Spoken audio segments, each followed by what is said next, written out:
పూనంనేని సాంబశివరావు గారికి, అధ్యక్ష, comrades, media మిత్రులకు సభకు విప్లవ అభినందనలు. జీవించే హక్కుని కాలరాస్తూ రాజ్యాంగాన్ని అమలు చేయకుండా వాస్తవానికి రాజ్యాంగబద్ధంగా పరిపాలించాల్సినటువంటి ప్రభుత్వాలే రాజ్యాంగాన్ని కాలరాస్తూ రాజ్యాంగాన్ని అమలు చేయకుండా ప్రజలపైన దాడి చేస్తున్నటువంటి ప్రభుత్వాలు ఉన్నటువంటి సందర్భంలో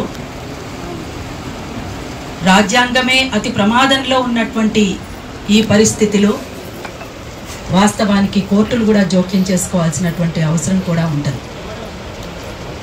ఒకవైపున పెసా చట్టంలో మార్పులు తీసుకొస్తూ ఆదివాసీలకు అన్యాయం చేస్తూ కార్పొరేట్ శక్తులకు అడవిలో ఉన్నటువంటి వనరుల సంపదని దారాదత్తం చేయడానికి సిద్ధపడినటువంటి ప్రభుత్వాలు, పాలకులు, ఇంకొక వైపున శాంతి గురించి మాట్లాడడం అంటే దీన్ని ఎట్లా చూడాలనో ఒక్కసారి అందరం కూడా ఆలోచించాలి.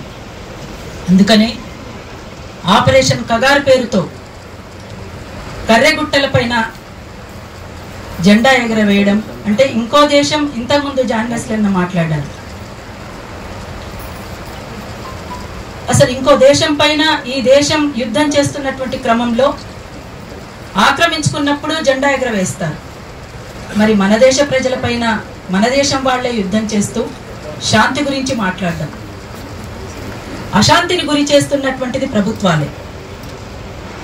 ఈ రకంగా కొనసాగడం చాలా విచారకరం. అందుకనే మనమంతా కోరుకుంటున్నటువంటిది ప్రజలకు శాంతి ఉండాలని. ఈ శాంతి కోసమే అందరం కూడా చేస్తున్నటువంటి ప్రయత్నాలు. ఆఖరికి ఉరిశిక్ష వేసినటువంటి ఖైదీని కూడా కోర్టు అడుగుతుంది చివరి క్షణంలోని కోరిక ఏమిటి అని. అటువంటిది వాళ్ళు మేము చర్చలకు సిద్ధమని ప్రకటించిన తర్వాత కూడా,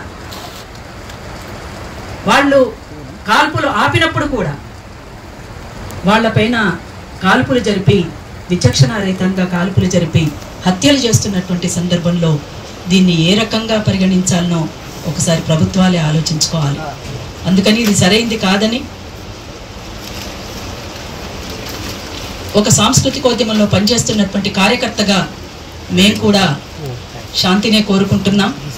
అందుకోసం వెంటనే ప్రభుత్వం స్పందించి సైనిక బలగాలను వెనక్కి రప్పించాలని విజ్ఞప్తి చేస్తూ